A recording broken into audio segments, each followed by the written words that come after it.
Former President Donald Trump has been criticizing Vice President Kamala Harris about her planned visit to the southern border tomorrow. He said a short time ago that she should, quote, save her airfare and stay in Washington.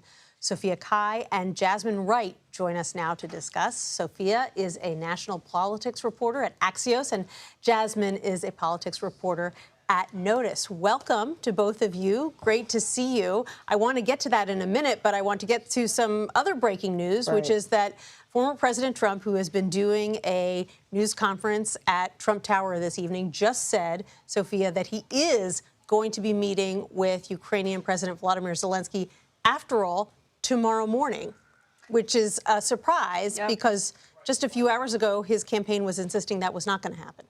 Yeah, and also, you know, about less than an hour ago, he had posted a private exchange, a message from President Zelenskyy to Trump about, you know, details asking for a meeting, locations of a potential meeting. I mean, usually don't do this. I mean, it's kind of a breach of trust. Right. But, you know, it looks like he turned around and decided that it was in his interest to have this meeting.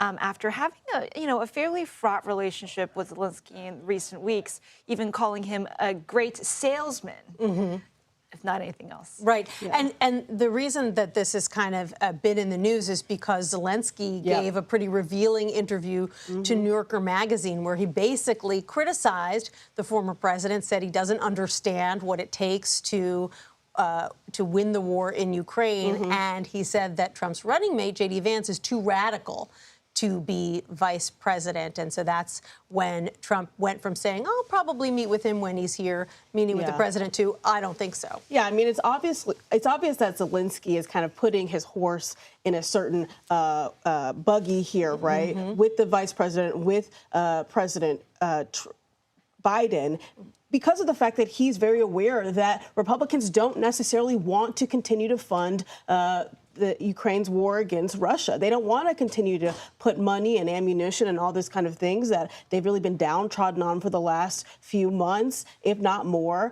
And so Zelenskyy recognizes that he would have more success in his fight against Russia with President Biden, and if Vice President Harris was successful in November. And I think that's why you saw when Harris met with Zelenskyy earlier today after his meeting with Biden, while she said, you know, I'm paraphrasing, but she said, if I can be candid right now, there are people in my country who would basically rather Ukraine just kind of throw their hands up and accept what Russia has done and the territories that they've taken and move on. But that is not what the vice president wants Ukraine to do. The vice president has actually kind of brandished her reputation on foreign policy with President Zelenskyy. She talks about all the time about the fact that she was presented evidence about how Russia would invade Ukraine before it happened a couple of years ago. And so this is a time for the vice president to try to show that contrast between her and Trump when it comes to foreign policy and leadership. And Zelenskyy kind of played into that with his comments attacking both Trump and J.D. Vance. Right, because funding for his war effort is on the line.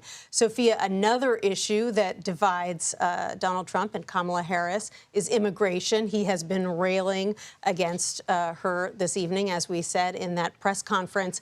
And she's going to rail right back tomorrow when she goes to the border for the first time since 2021, holding a campaign event where she's going to argue that he's the one who actually isn't tough enough when it comes to immigration. Yeah, and this is a big area where her campaigning looked a little bit different than what President Biden was doing. She's going to the border. She's going to be talking about the bipartisan bill that she supported, that Trump tanked. And, you know, what Trump's doing here is he's trying to preempt her visit. He's, of the many policy issues that his advisors want him to talk about, we know that immigration is the one that he actually enjoys talking about.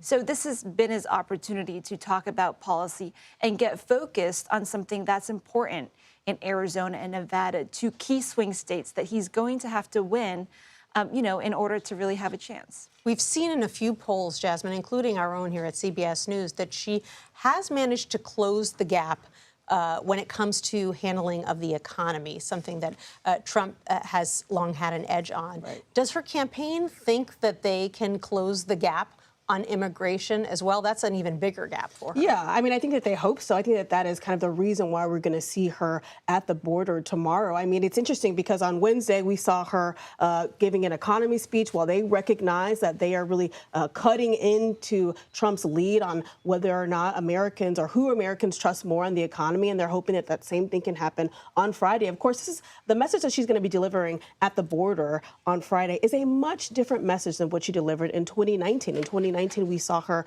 way further on the left, more accepting of DACA recipients, more in kind of cahoots with folks who were pro-immigration. But I think one thing that people miss about the vice president is that this shift to the right isn't just something that happened overnight. It's actually been happening since 2021 when we saw her in Mexico saying, do not come. And so it's been a real shift to the right, responding, I think, to the pressures that this administration has faced on immigration. And they recognize that a further right message on immigration is probably the one that's going to win or help them win if they do win come November. Jasmine, you just published a really fascinating story about how some Black operatives are upset with the way that the Harris campaign has been spending its money.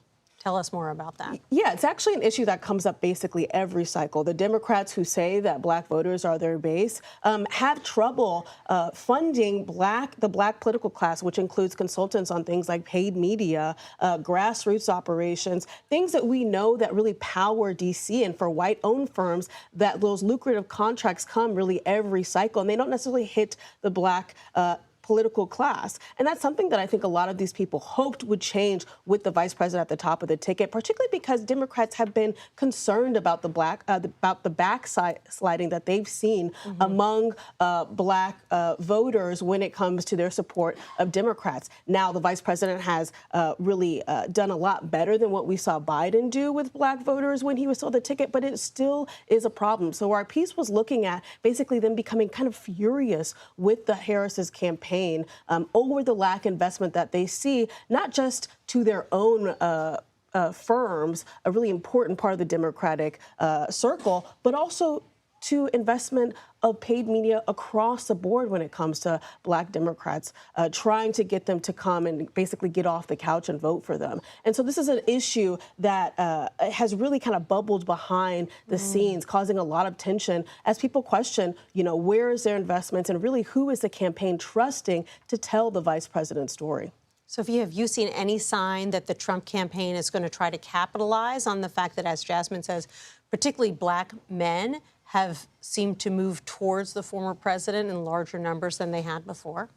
Yeah, from the very start of former President Trump's campaign this time, they've placed a heavy emphasis on going to places like Philly, going to Detroit, and spending money trying to reach Black men and Latino men in particular in order to offset some of the losses or the margins that they'll have with suburban voters, with women voters. And so, you know, behind the scenes, that's always been a focus and a conversation. One of Trump's senior advisors, Susie Wiles, she really believes that Latino men have been a reason that Republicans have been able to flip South Florida, for instance. So coming from South Florida, and now she's looking at the entire map, she is personally very invested in Latino men as well. And so Black men, Latino men, that's a place I think this cycle, we've never really seen a Republican Party invested in those demographics in the way that Trump does. And he's doing it in fairly unique ways, going to, you know, boxing matches, sending Byron Donalds. I mean, he's doing it in the way that he feels right, which is engaging with celebrities. That's Donald Trump to a T. And I think one anecdotal note is that I was talking to somebody who basically said that in Pennsylvania, one of their family members had received basically 10 times the amount of mail in favor of Republicans than they had from Democrats. And it's just what a part of the piece we had, because right now the Harris campaign doesn't have a Black-owned male voter firm that actually sends that mail out. And when you look at the FECs, the investments that the Harris campaign has made towards the general market, which is typically white markets, versus Black markets or Latino markets, I mean, it really is a sizable difference. And so that is the type of issue that the Black political class and really Democrats across the board are having, and it's something that Trump could really capitalize on come November. Absolutely. Jasmine Wright, Sophia Cai, thank you so much for being with me and talking about that very important story. I appreciate it.